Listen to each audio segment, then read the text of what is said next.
ব্যাপারটা ওই 40 দিন মিনিমাম, 40 দিন পরে ও কিন্তু রেজাল্ট পাবেই পাবে। সেটা কত পার্সেন্ট পাক বা কম পাক বেশি পাক সেটা পরের কথা। এটা জল চিকিৎসা একটা অদ্ভুত পদ্ধতি। আমি কিছু কিছু জিনিস আপনার কাছে জানতে চাই যে জল তত্ত্বর সঙ্গে অগ্নি তত্ত্বের কোনো না কোনো লিঙ্ক নিশ্চয়ই থাকবে। যদি কারোর পেটের কমপ্লেন হয়, সাপোজ পেটের গন্ডগোল, খিদে কম বা হজম হচ্ছে না, সেজন্য অগ্নিতত্ত্বকে আমরা ধরতে পারি যে অগ্নিতত্ত্বের ডিস্টারবেন্স আছে। আমি জল চিকিৎসার সাহায্যে পেটের কমপ্লেনটাও তো ঠিক করতে পারি, যেহেতু আগুনের সঙ্গে জলের তো একটা সম্পর্ক রয়েছে এবং সম্পর্কটা একই দিকে নয়, উল্টো দিকে আছে। তো ও যে ব্যালেন্স হলে এও ব্যালেন্স হবে। তো এটা একটা অদ্ভুত মেথড। জলতত্ত্বটা যখনই জলতত্ত্বর ব্যবহারটা ঠিক হবে, হ্যাঁ, তো ঠিক হলে হ্যাঁ বায়ু তত্ত্বটাও ঠিক হয়ে যাবে, বাতাসটাও। হ্যাঁ, কেননা পেটের যখনই পেট যদি পরিষ্কার ঠিকভাবে না হয়, তার মানে বায়ুর বিষয়টা ওখানে কুপিত আছে আর কি, অর্থাৎ ব্যালেন্স ওয়েতে নেই। জল ঠিক ঠিক দেওয়া হলে এবার বায়ু তত্ত্বটা যেই ব্যালেন্সে আসবে, আর বায়ু যখন ঠিক থাকবে তখন স্বাভাবিকভাবে অগ্নি প্রজ্বলিত হয়ে উঠবে। আমরা যদি অক্সিজেনের ব্যাপারটা ঠিকঠাক না থাকে, আগুন জ্বলে না। একটার সঙ্গে একটা খুব কোরিলেশন আছে। হ্যাঁ, এবং এক্ষেত্রে আমি যেগুলো ছোট ছোট জিনিস যেগুলো পেয়েছিলাম, যেমন আমাদের যে 5টা তত্ত্ব, তার প্রমাণ হচ্ছে আমাদের হাতের আঙ্গুল যথেষ্ট, যে 5টাই তত্ত্ব দিয়ে আমাদের শরীর তৈরি। এটা তো প্রমাণ করে দিয়েছে না। এটা তো এই আঙ্গুলটা তো এইভাবে সৃষ্টি হয়ে যায়নি, কোন এক সময় হয়তো এরকমও ছিল, জন্তু জানোয়ারের মতোই ছিল, বা একটা আমি কি বলবো গরু বা অন্য ওদের যেমন খুর থাকে, একটাও ছিল হতে পারে, ধীরে ধীরে ধীরে ধীরে বিকশিত হয়ে এটা আমাদের দাঁড়িয়ে গেছে। অতএব এখানে 5টা তত্ত্ব এখানে অস্বীকার করার কিছু নেই। এখানে 6ও হবে না, 4ও হবে না। তাহলে আমি 5টা তত্ত্বের মাত্র 5টা মুদ্রা যদি আমি করতে পারি, সকালবেলায় উঠে আমার মুদ্রার সাহায্যে আমি আমার চক্রগুলোকে অ্যাক্টিভ করে দিলাম, আর আমি স্লো মোশনে আমি জলটাও খেয়ে নিলাম। তাতে যদি মন্ত্রটা আমি জলটাকে শুনিয়ে খেতে পারি, জলটাকে এখানে রাখলাম, আমি মন্ত্রটা মুখ দিয়ে উচ্চারণ করলাম, ভাইব্রেশন জল তো সঙ্গে সঙ্গে নিয়ে নিল, সেইটাও যদি আমি খেতে পারি তাহলে তো অদ্ভুত রেজাল্ট। আমি সেই হিসাবে আপনাকে বলছি যে আমি কতটা ভালো আছি, মানে এই জিনিসটা এখন তো উইথাউট মেডিসিনে আছি। হোমিওপ্যাথি খেতাম, সেটাও বন্ধ করে দিয়েছি।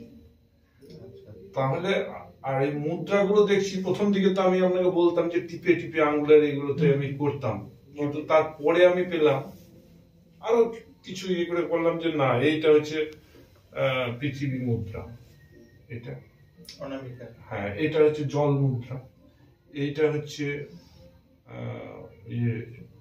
অগ্নি, এইটা হচ্ছে বায়ু, আর এটা হচ্ছে আকাশ। কত সহজ। সকালবেলাতে শুধু এটা শুরু করো, আর একটা একটা করে মন্ত্র, 5টাই তো মন্ত্র, কত ইজি ব্যাপার। লম বম রম, এই কটা বলো, ওটাকে শোনাও আর ওটা খেয়ে নাও। এই যে জল চিকিৎসা, এই চিকিৎসা পদ্ধতিটাকে আমি আরেকটু ভালো করে ডেভেলপ করার চেষ্টা করার জন্যই এই প্রশ্নটা খুঁড়ে খুঁড়ে খাচ্ছিল যে আরেকটু যদি ডেভেলপ করা যায়। আমার তো মনে হচ্ছে আগামী দিনে এই পদ্ধতিগুলোকে ইউজ করে যদি 80টা লোকের 100টার মধ্যে যদি 80টা লোক যদি সুস্থ হয়, তাহলে এটা একটা বিরাট পরিবর্তন আনবে চিকিৎসা জগতের জন্য বলছি। আমার তো মনে হচ্ছে লাইফস্টাইল ডিজিজ যেগুলো রয়েছে সেগুলো তো মেডিসিনে যাবে না, অসম্ভব, যাওয়া সম্ভব না। লাইফস্টাইল ডিজিজ মানে আমি একটা রুমের মধ্যে আছি স্যাঁতসেঁতে নিয়ে, আমার ঠান্ডা লাগা কাশি হচ্ছে, আমি ওষুধ খাচ্ছি আর ওই রুমেই আছি, সারবে না, কোনোদিনই সারবে না। তো এই লাইফস্টাইল ডিজিজ আমি অনিয়ম করে খাচ্ছি, তার জন্য পেটের কমপ্লেন, ওষুধ খাচ্ছি কিন্তু অনিয়মটা করে যাচ্ছি, সারবে না। তো সেই সব লোককে যদি এই ব্যাপারে যদি একটু জানানো যায়, এই ধরনের লোক তো আমার মনে হয় যে 80টা ভালো হয়ে যাবে। এটা একটা দারুণ।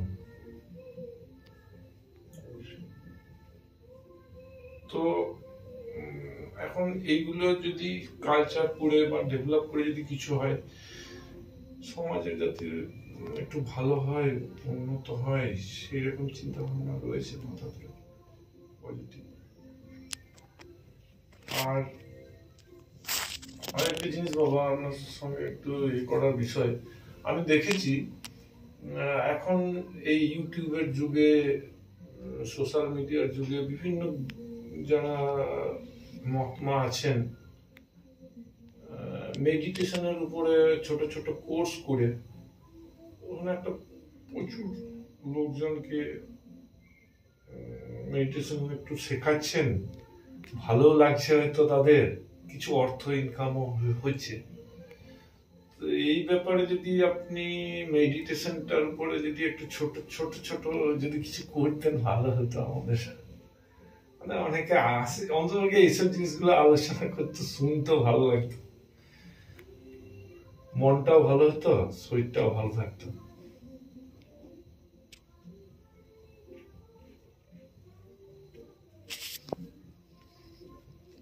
এটা প্রতিদিনই আমি বলছি না, হয়তো মাসে একদিন আধদিনে যদি হতো।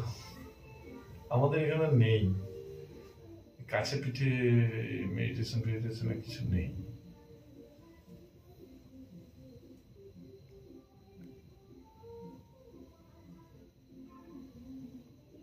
বলছি এটা বিষয়ে কিছু যদি সেরকম ভাবে আসে কোথা থেকে। গণেশ বাবার এটা শুনেনি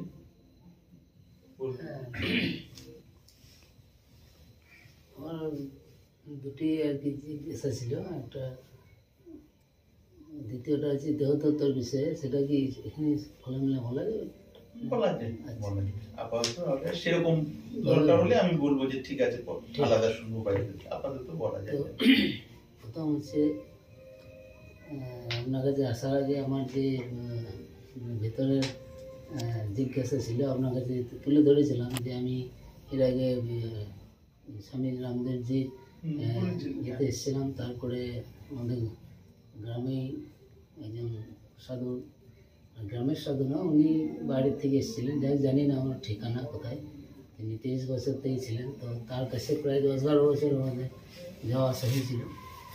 তো প্রথমে স্বামীজির কাছ থেকে, মানে রামদেবজির কাছ থেকে আসার পরে যখন দেখলাম এটা স্বামীজির কাছে তো বারবার যাওয়া যায় না, রামদেবজির কাছে কিছু প্রশ্ন জিজ্ঞাসা থাকলে বলা বা কিছু অনুভূতি হওয়া, হ্যাঁ, যেগুলো আপনাকে বলেছিলাম সবই ওখানে বা এখানে, যে কিছু উপলব্ধি হয়েছিল তখন মন্ত্র জপ করার ফলে এবং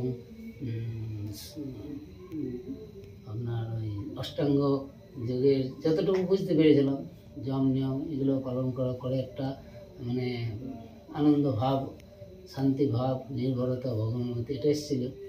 তো তারপরে আস্তে আস্তে দেখলাম সেগুলো আমার কমতে থাকলো যখন, তখন এবারে যে জিজ্ঞাসা করবো গুরুজির কাছে, তো তিনি তো থাকেন হরিদ্বারে, ধরুন আমি তাকে এখানে দেখাও সম্ভব নয় গেলেও, কারণ তার একটা আলাদা রকম ইয়ে আছে লেভেল।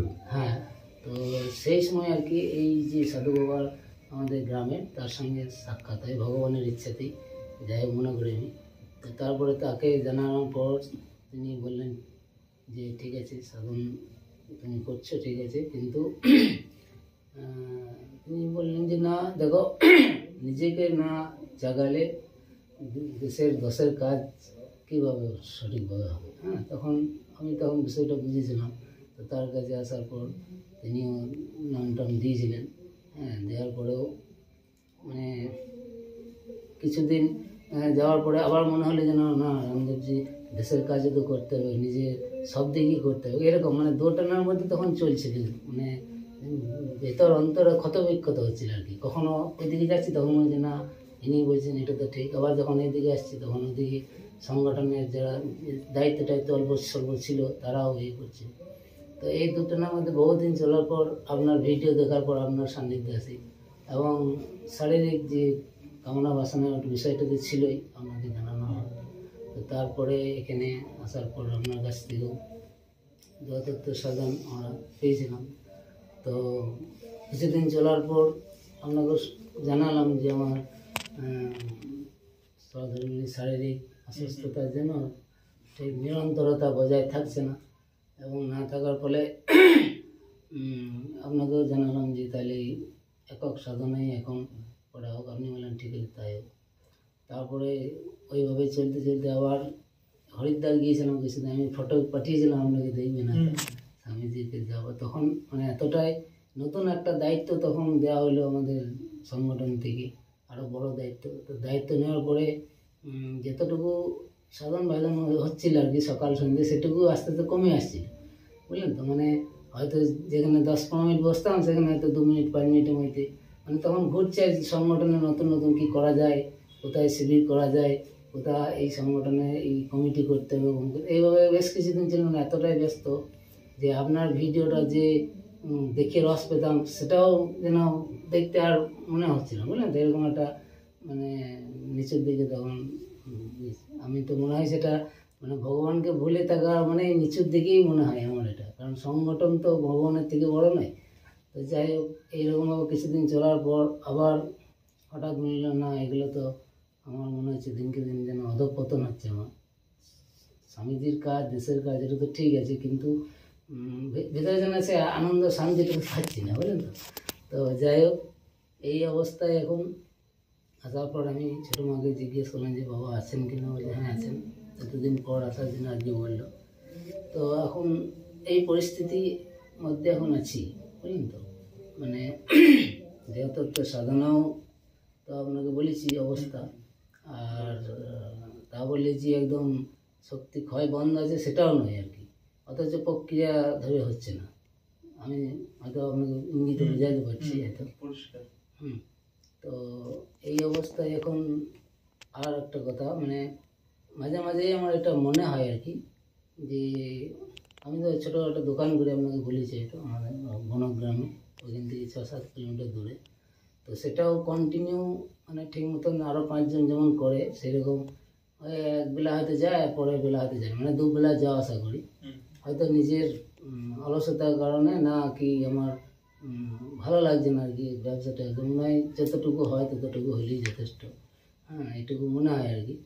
তো এখন মনে হচ্ছে না ওটুকু আর করবো না আর কি, মানে মনে ভাবছি না আর একটু সাধনার দিকে জোর দেবো, ঘরেই থাকবো, ডাল ভাত নুন ভাত যেটুকু ঠাকুরের ইচ্ছায় জুটবে আর কি সেটুকুই করবো, এরকম আর কি এখন আসছে। এটা আমি বুঝতে পারছি না যেটা করা উচিত না কি, তার জন্যই আপনার কাছে আর কি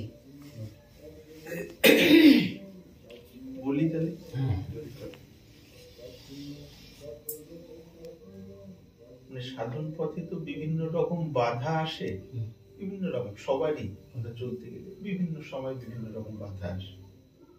স্থূল বাধাগুলোকে আমরা অনেক সময় চিনতে পারি, স্থূল যে কাম ক্রোধ লোভ মোহ মদ মাৎসর্য।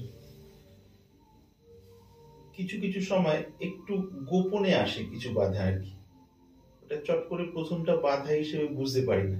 যেমন এই যে যেটা বললেন, সংগঠনের কাজ নিঃসন্দেহে ভালো, এই বিষয়ে কোনো প্রশ্ন নেই আর কি। যেখানে বহু মানুষের ভালো যে কাজের উদ্দেশ্য সেটা সবসময় ভালো হয়, এবার কোন মানুষের জন্য কখন ভালো এইটা আবার একটা বোঝার বিষয় আছে। সেটা ধরে নিলাম কেউ আধ্যাত্মিক অন্তর্জগতের কোনো তেমন সন্ধান পায়নি, সাধারণ ভাবে ভেতরের কাজে বাইরের এই স্থূল শরীর ইন্দ্রিয় নিয়ে স্থূল বিষয়ে লেগে থাকি, এইরকম কোন মানুষ সেখান থেকে সেগুলো থেকে আস্তে আস্তে মনটাকে সংযত করে একটা ভালো কাজে লাগলাম, সেটা দেশের দশের সত্যি কিছুটা হলেও উপকার হচ্ছে। নিজের মনটা যে একটু নিচের দিকে আটকে ছিল, নিজের স্বার্থ, সেখান থেকে একটু বড় দিকে চলে গেল, দিকটা ওই দিকে হলো মানে ভালো, তার জায়গা থেকে এটা উন্নতি। আবার কেউ যদি থাকে যে ওই স্থূল বিষয়ের মধ্যে থেকেও একটু অন্তর্মুখী থাকতেন এবং সেখানে একটু একটু আনন্দের সন্ধান পেতেন, কখনো হয়তো বেশি কখনো কম, সেই জায়গাতে যেতে যেতে হঠাৎ এই দিককার বহু মানুষের কাজের মধ্যে যুক্ত হলাম। যুক্ত হয়ে যাওয়ার পর কি ওই ভেতরের যে আনন্দের পুঁজি একটু একটু ছিল কম বেশি, সেটা আস্তে আস্তে ওই টায়ারে অনেকদিন হাওয়া না দিলে যেমন ধীরে ধীরে কমে যায়, এরকম সাধারণ ধীরে ধীরে ধীরে ধীরে কম হয়ে গেল। এবার এই দিকেও মনটা সেভাবে লাগছে না, আর আগের যে স্বাদটা পেতাম সেইটা হারিয়ে যাওয়ায় যেন একটা কি চলে গেছে। এবার সেই জায়গায় একটা চঞ্চলতা তৈরি হয় ভেতরে, চঞ্চলতা মানে উদ্বিগ্নতা। এবার এটা ছেড়ে ওদিকে ডুব দেবো, আবার ওটা ডুব দেওয়ার চেষ্টা করলে কিছু সময় পর আবার এই ভাবটা আসে যে আরে আমি আবার স্বার্থপর হয়ে যাচ্ছি না তো, যে দেশের দশের কাজ থেকে শুরু করে আবার এক জায়গায় কেবল নিজেকে নিয়ে পড়ে গেলাম, এটা হচ্ছে না তো। এইরকম এই জায়গা থেকে ওই ভাবনাটা আসে, যেটা দোকান সংক্রান্ত বিষয়টা যেটা বলি, না তাহলে এই সমস্ত জিনিস গুটিয়ে ফেলে আবার অন্তর্মুখী হয়ে লাগি, তাইলেই বোধহয় ভেতরের আনন্দ পাবো। অন্তর্মুখী হয়ে লাগাটা যেন ভালো হয়, জোরালো হয়, সেই কারণে দোকান টোকান এই বহির্মুখী বিষয়গুলোকে দরকার নেই, ওগুলোকে গুটিয়ে ফেলে আমি ডুব দেওয়ার চেষ্টা করি। এইরকম ভাবে একটার সাথে একটা চিন্তা যুক্ত আর কি, ভেতরে ভেতরে খোঁজ করলে দেখা যাবে। কিন্তু মজার বিষয় এটা, যেই দোকানের এই বিষয়টা বন্ধ করে আবার ধ্যান ধারণা, হঠাৎ করে যেই ভেতরে আবার যেমন আশা করছে আনন্দ সেটা না পেলে, তখন দেখবি যে আমার মন বসছে না, হয়তো পেলাম কিন্তু পাওয়ার পর ওটার মধ্যে আবার ছেদ পড়ছে, কিছুদিন থাকতে থাকতে ওটাও আবার একঘেয়ে লেগে, না আবার ওই সমস্ত কাজ থেকে সরে এসেছি বলে তখন বোধহয় মনে সেই ভেতরের তৃপ্তির একটা দিক, চাকা দুটো যদি হয় সাইকেলের, একটা যেন তখন কমজোর মনে হচ্ছে, আবার ওদিকে লাগি, আবার কিছুদিন পর আবার ওখানে আবার এরকম ভাবনা এসে আবার এদিকে, এইগুলো চলতে থাকে আর কি। তাহলে উপায়টা কি? উপায়টা আছে, মানে যেটা ভেতরে সন্তুষ্ট হওয়ার উপায়টা হলো কিরকম, দোকানের বিষয়টা যেটা বললেন বলে আমার যেটা মনে হচ্ছে, এই মুহূর্তে দোকানটা বন্ধ করার থেকে সবচেয়ে জরুরি হলো সংগঠনের কাজ বন্ধ করাটাও জরুরি নয়, জরুরি হলো ওই যে বললেন না যেটা 15-20 মিনিট চলতো, কথার কথা বলছি, বসার বিষয়টা বা যা কিছুই করতেন, সেইটাকে মানে ওখানে মনটাকে একাগ্র করা। ওইটা যদি জোর করে করতে থাকেন না নিষ্ঠা সহকারে, বেশ কিছুদিন পরে এই মনের চঞ্চলতাটা কমে আসলে তখন দেখবেন সেই মন নিয়ে আপনি চাইলে কিছুটা সংগঠনের কাজটাও সুন্দরভাবে হচ্ছে, এইদিকে ভেতরের আনন্দের বিষয়টা আস্তে আস্তে আস্তে আস্তে শুকিয়ে যাওয়া নদী যেমন আবার আস্তে আস্তে পাচ্ছি ভেতরে, মানে আনন্দের ব্যাপারটা। সেই জায়গা থেকে আপনি সিদ্ধান্ত যদি নেন যে এইবার আমি দোকানটা বজায় রাখবো না আস্তে আস্তে কমিয়ে দেবো, তাহলে সেটা পরিপক্ক সিদ্ধান্ত হবে। নাহলে মনের এই চঞ্চল উদ্বিগ্ন অবস্থায় সিদ্ধান্তটা নিলে আবার কিছুদিন পর কেন বন্ধ করে দিলাম, এটা তো ঠিক হলো না, আবার হয়তো ওটা খোলার দিকে, এই দোলাচাল করতে করতে এদিকে সময়টা চলে যাবে, অনেক সময় চলেও গেল। তো এইখানে উপায়টা কি, আপনি নিজে দেখবেন আপনার ভেতর থেকে অন্তরই সমর্থন করবে, যে কথার কথা মনে করুন কাল থেকে গিয়েই আবার মানে মন লাগুক বা না লাগুক আমাকে 15 মিনিট দিতেই হবে আর কি। যখনই ওইটা গভীর ভাবে আপনি ওই রাস্তা টেনে ধরবেন, 2 দিন 5 দিন 7 দিন একটু হয়তো আস্তে করে যেই মনটা লাগতে থাকবে, কেন পুরনো আনন্দের ছোঁয়ার স্বাদ আপনার আছে, যেটা যতদূর পেয়েছিলেন সেই দিকের সাথে আবার খাপে খাপে লাগলে যেই আনন্দ পাবেন, আরে সতেজ হয়ে আসবে। এবার সতেজ ভাবটা নিয়ে আপনার সাধন চলছে, তার সাথে কিছুটা ওই দিকের যে কাজগুলো সেটা কতটা কখন করবেন বা বাদ দেবেন সেটা নিজে বুঝতে পারবেন, এখন এর থেকে আরো ভালো, যেহেতু আনন্দটা আবার আগে রয়েছে। এইবার যদি মনে করেন দোকানের বিষয়টা আস্তে আস্তে কমিয়ে দেওয়া, তাহলে নালে কি ঝট করে কমিয়ে দিলে কি মনে ওটা নিয়ে আবার একটা চিন্তা আসবে, এটা কি ঠিক করলাম সম্পূর্ণভাবে, তার কারণটা কি মনটা তো একরকম থাকবে না, মন পাল্টাচ্ছে তো একটা, কাজে গাছের গোড়ায় জল দেওয়া হবে ওইটা আর কি, ওই যে 10 মিনিট 15 মিনিট বা 20 মিনিট কম বেশি সেটা, কিন্তু সেটাকে একদম মন দিয়ে যদি করেন কিছুদিনের মধ্যেই দেখবেন যে আপনার মনটা এখনের থেকে ভালো গুছিয়ে যাচ্ছে, আর গুছিয়ে গেলেই তখন দেখবেন একটার সাথে একটা তার আবার জোড়া দিয়ে আপনি নিজে বুঝতে পারছেন, এবং এই কথার সাথে আপনার মনও সমর্থন করছে ভেতর থেকে, এইটা হবে। আরেকটা কথা এই ক্ষেত্রে ওই যে সংগঠনের কাজ বা বহু মানুষের জন্য যে কাজ, এই বিষয়ের দৃষ্টান্ত উদাহরণ আছে ভারতবর্ষে, মানে যেমন বারবারই একটা কথা হয়, রাজা জনকের কথা হয়। রাজা জনক একদিকে ধ্যান ধারণা করে তার চূড়ান্ত অবস্থা সমাধি, এবং সমাধির পর ওই ব্রাহ্মী স্থিতি ওতে থাকতেন, আবার রাজকার্য পরিচালনা করতেন, কারণ তার শরীরের প্রারব্ধটাই ওইটাই ছিল। কিন্তু সাধারণ রাজা আর তার মধ্যে পার্থক্য ছিল আকাশ পাতাল। মনের ক্ষেত্রে তিনি সর্বদাই শান্ত, মানে ভেতরের শান্তিটা আছে, বাইরে হয়তো প্রচন্ড ভাবে যুদ্ধ করছেন, আবার যুদ্ধ থেমে গেছে, কাউকে কোনো ন্যায় বিচার করছেন তুল্য মূল্য একদম ঠিক করে, যেহেতু ভেতরটা তো সম্পূর্ণ নিরপেক্ষ। ব্রহ্মজ্ঞান মানে ওই সুষুম্নার চূড়ান্ত স্থিতিটা আর কি, ওইটা তার স্বাভাবিক হয়ে গেছে মনের মধ্যেই আর কি।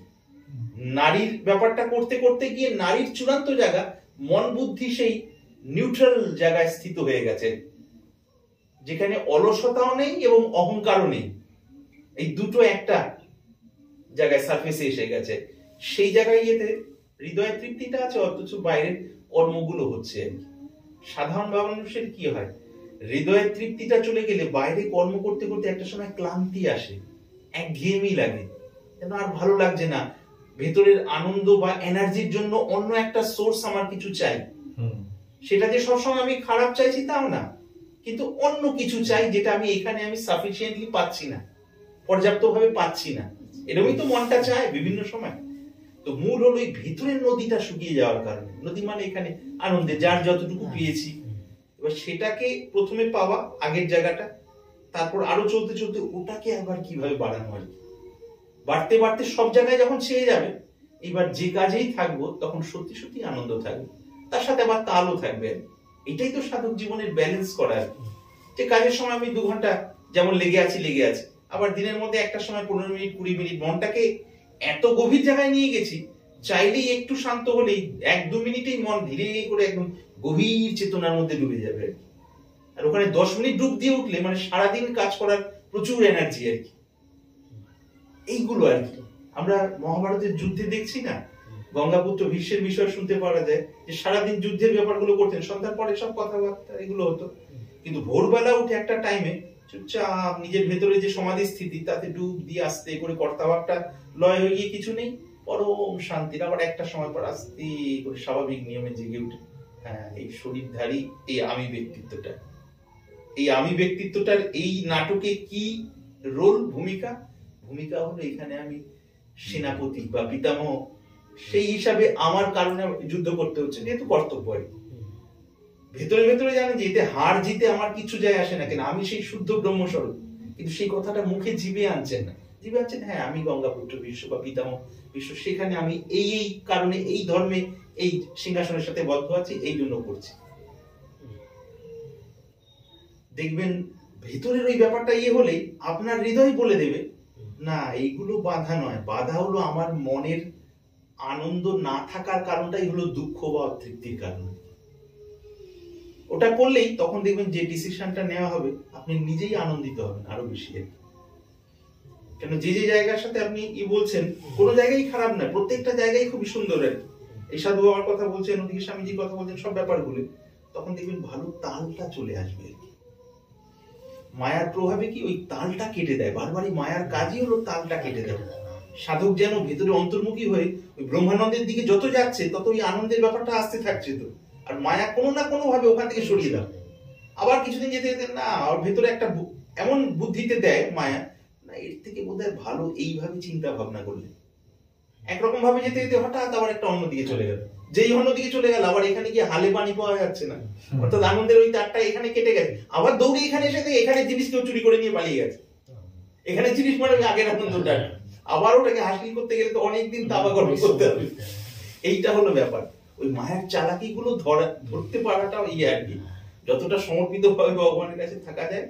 আর ওই জোর করে সাধকরা মহাপুরুষরা জোর করে বলেন এর পেছনে রহস্যটা কি, পুরো যদি আমরা মনমুখী হয়ে যাই, মন তো সবসময় মানে ঠিকভাবে যে চলবে তার তুই নেই, কোনটাতে প্রভাবে চলে যাবে কিছু বলা যায় না, সেই জন্য একটা ধরে রাখলে ভালো হয়।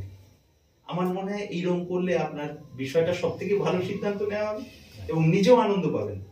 তারপর যেটা যেমন যদি মনে করেন দোকানের বিষয়টা, তখন আস্তে আস্তে গুছিয়ে মানে ওটাকে করলেন বা কিভাবে রাখবেন হৃদয়ই বলে দেবে, এই আর কি।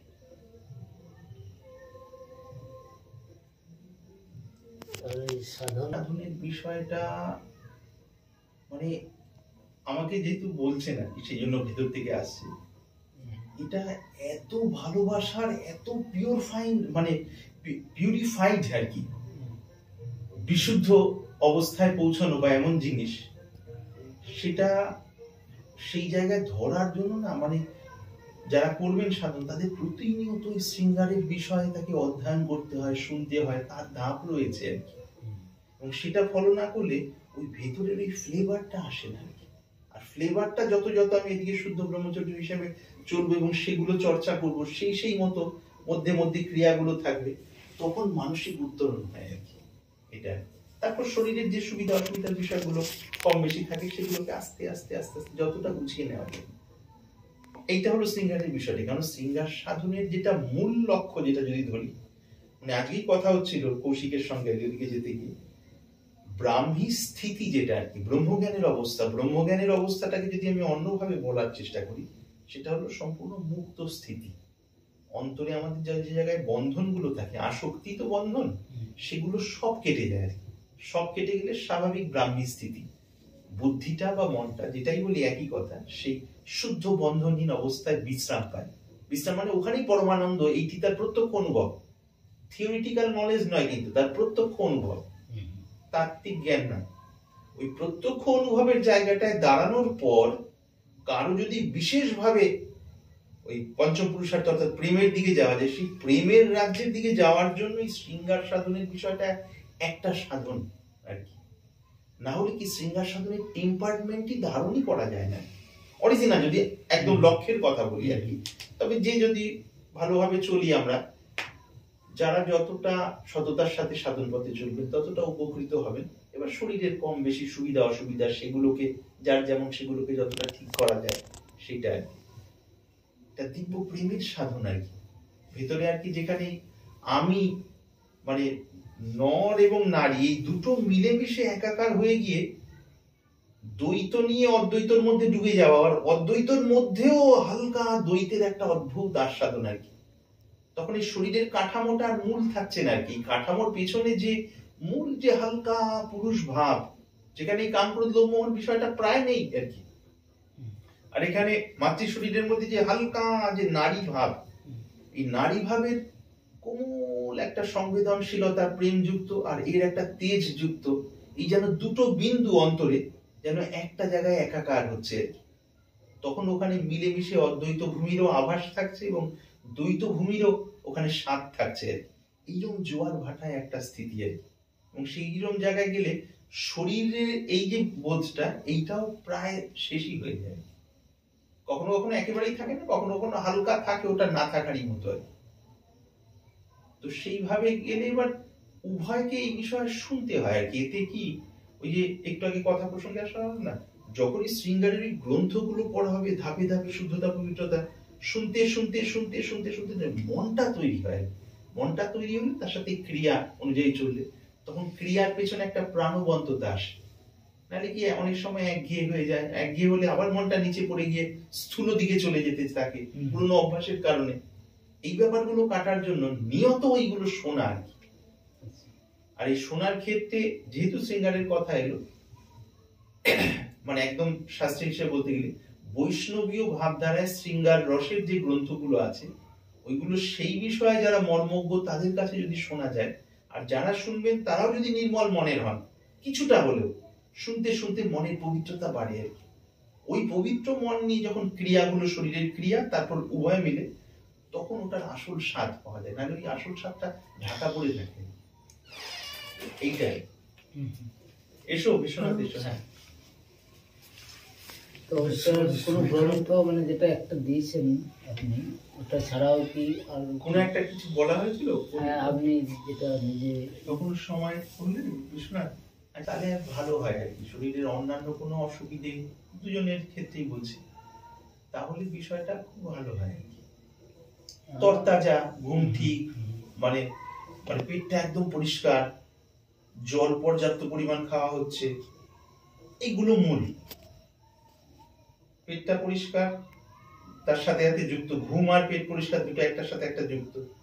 এই দুটো হলেই শরীরের একটা সাধারণ যে বায়ুর বিষয়টা একটা সমতা থাকবে।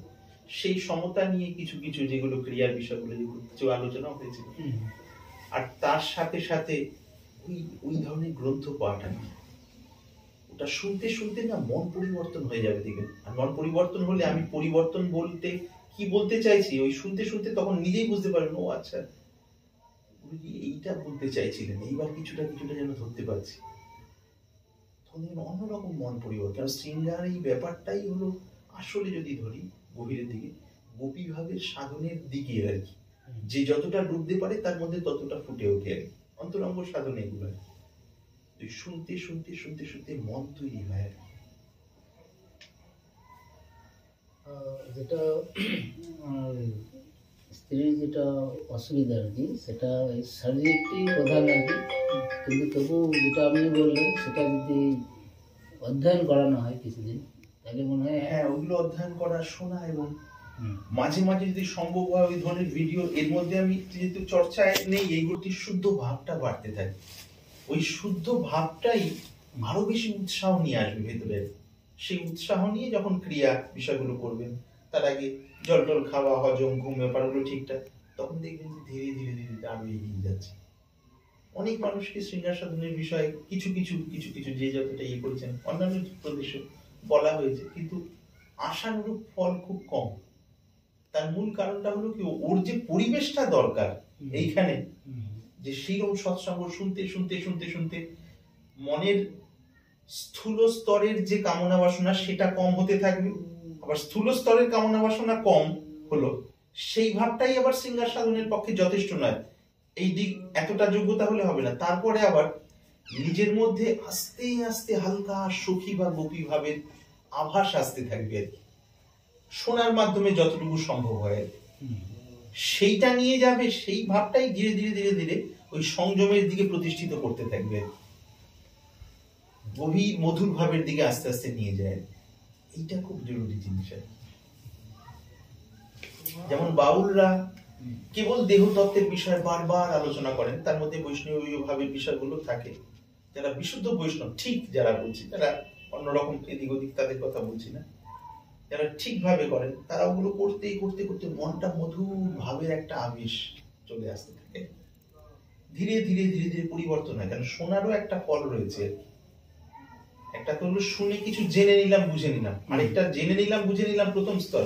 দ্বিতীয় স্তর ওই রংটা আস্তে আস্তে মনটাকে আরো বেশি শুদ্ধ রঙিন করে দিচ্ছে, কিন্তু সেই রঙিন এই স্থূল কামের আকর্ষণের লেভেলের রঙিন না, এটা অন্য দিকের একটা রস আর কি। সেই রসটাই এই কামের স্থূল রসকে জয় করতে পারবে। এই হলো মূল রহস্য। প্রেমের গভীর ভাব একটু একটু আসলেই সেটাই কামের ওষুধের। কাম থেকে সরে গিয়ে আমি কাম নেই এমনি আছি সেটা থাকা সম্ভব নয়। একমাত্র প্রেমের ওই রূপান্তরই কামের মোক্ষম দেওয়াই আর কি। বলে না রামবান ঔষধি, হিন্দিতে না ইয়ে রামবান ঔষধি, ওই প্রেমই হলো কামের মোক্ষম জবাব। সেখানে চুপ, একেবারে আর কিছু নেই। কাম তখন নিজেকে সমর্পণ করলো, আরে আমার যে মূল সোর্স এসে গেছে, তখন আমি একটা বিন্দুর মতো আর কি করবো সেখানে। তাছাড়া তো এমনিতেও দেখছি